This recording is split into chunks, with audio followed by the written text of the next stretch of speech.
Ladies and gentlemen, we have got ourselves another absolute bargain of a 240Hz gaming monitor. It's called the Philips Evnia 25M2N3200W. And yes, I'm not really sure why they couldn't have come with a little bit more of a memorable name.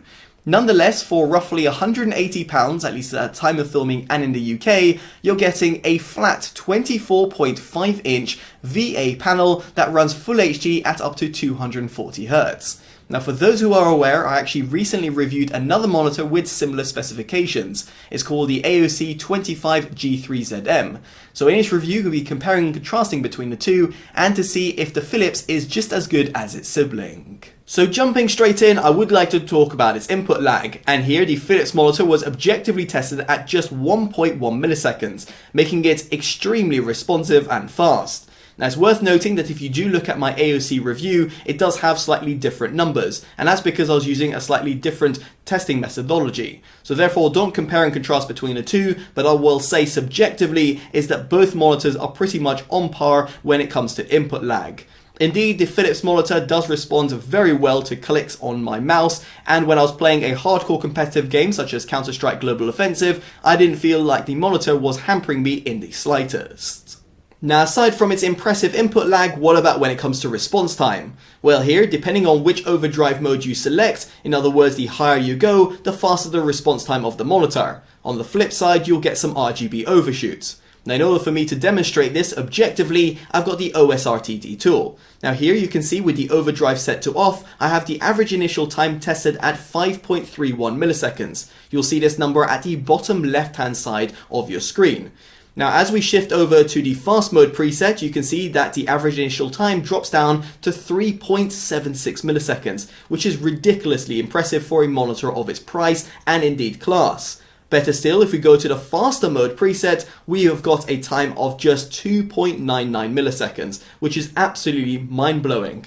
Now I'd like to shift your attention to the RGB overshoot screen, where you can see towards the middle over here, you might have noticed some green actually changing to yellow and orange. Now here we shift over to the fastest mode preset, and you can see, yes indeed, there is a lot more red on your screen, where the error level is a lot higher. But on the flip side, you can see that the average initial time has dropped even further to a ridiculous 1.78 milliseconds, which in all honesty is absolutely jaw-dropping.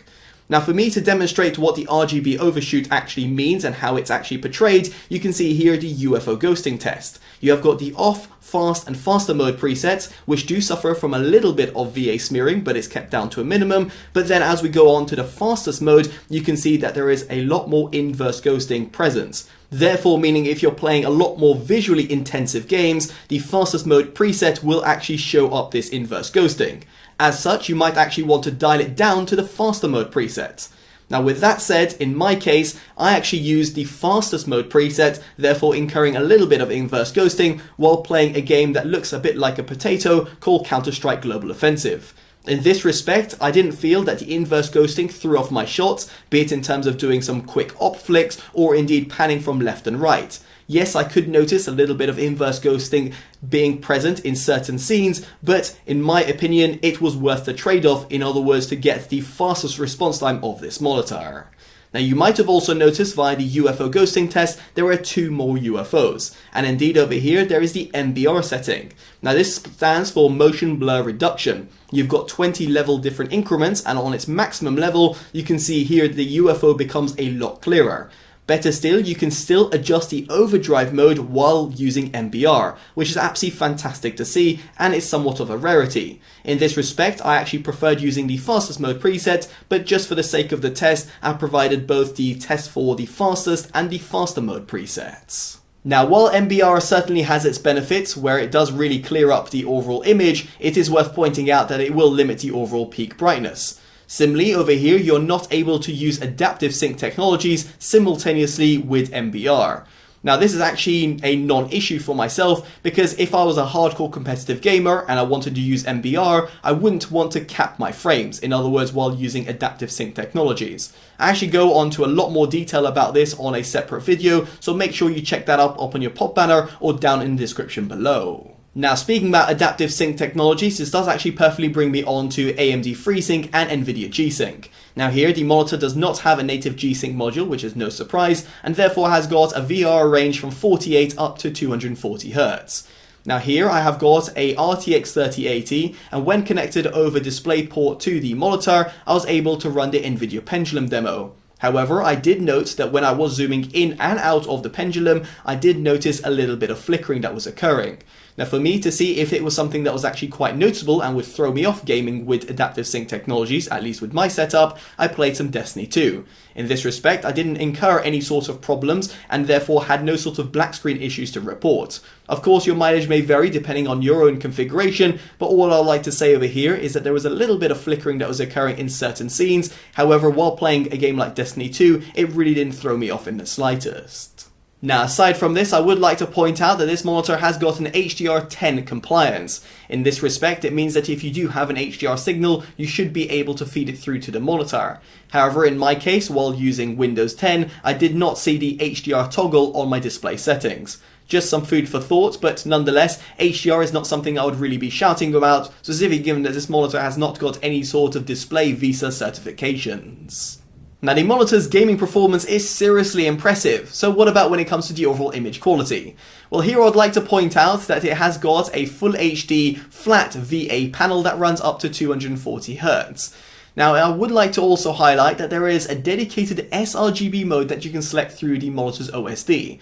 Now, while I appreciate that the fact that the sRGB mode has no longer got a locked brightness, as you would find on older Philips or AOC monitors, here this does actually have full brightness controls. However, you do not have any sort of RGB gains, which means it's really frustrating for those people who want to tinker around it to their heart's content. And equally, very baffling to say the least, that the fact that adaptive sync technology has to be enabled in order for you to toggle sRGB mode. I have never seen this before other than on another Philips monitor, and frankly I really think Philips should address this via future firmware update.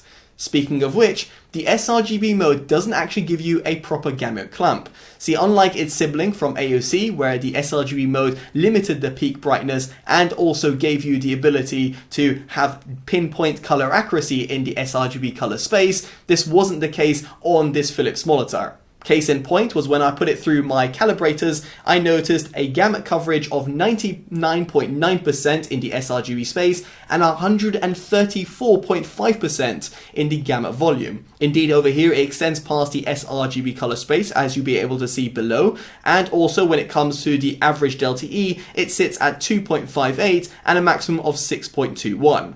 The tested contrast ratio is very impressive at 3,448 to 1, with a measured white point in comparison to the 6,504 Kelvin target at 6,866 Kelvin at 100%. As for the gamma curve, it sees relatively close to the 2.2 standard, although it doesn't quite hit it.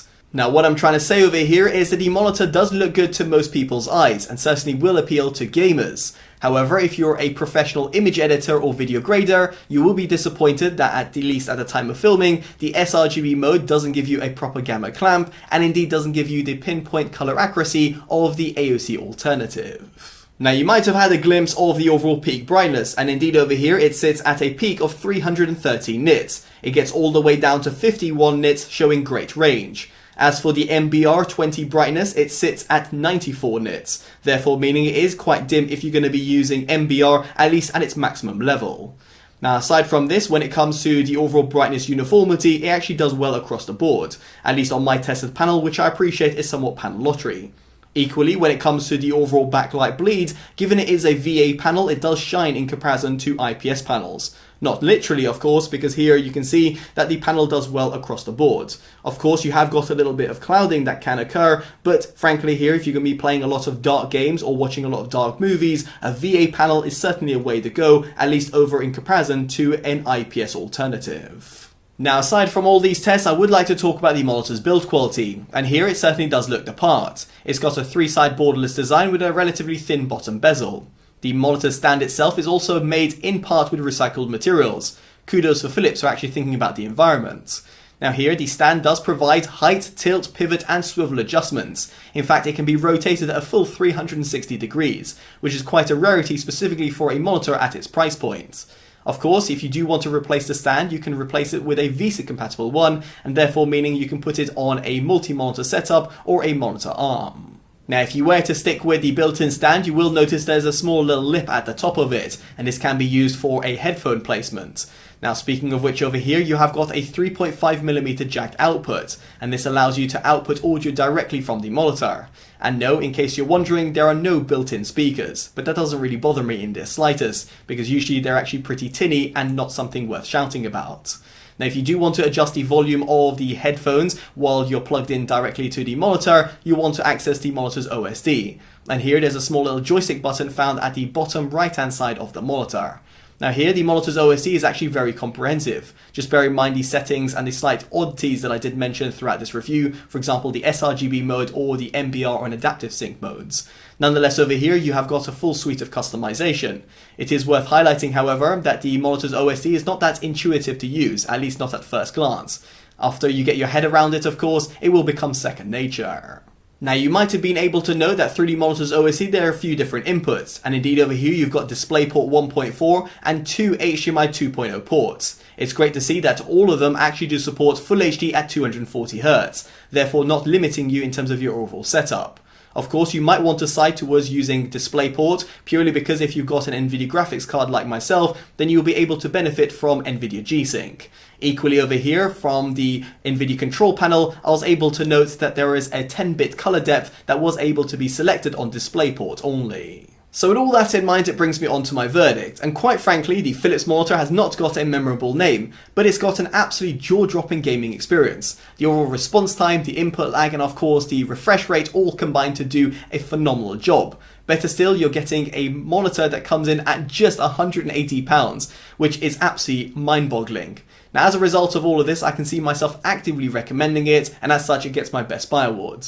Now, it's worth considering that there is the AOC alternative, and frankly, if I was going to be spending my own money, I'd probably side towards the AOC. Why? Because the sRGB gamma clamp actually does do its job, whereas at the time of filming, the one with the Philips doesn't quite do it. However, on the flip side, the AOC has got a little bit more of that aggressive gaming style with the black and white accents, whereas the Philips one looks a little bit more understated, and therefore means that you might want to actually prefer going for the Philips if the sRGB gamut clamp is not that important to you. Now, with that in mind, I'd be curious to know which one you would pick down in the comment section below. And of course, if you've liked this independent detailed review, definitely do consider dropping a like, subscribing, and hitting that bell notification, all of which are greatly appreciated and allows me to continue delivering honest reviews like this one.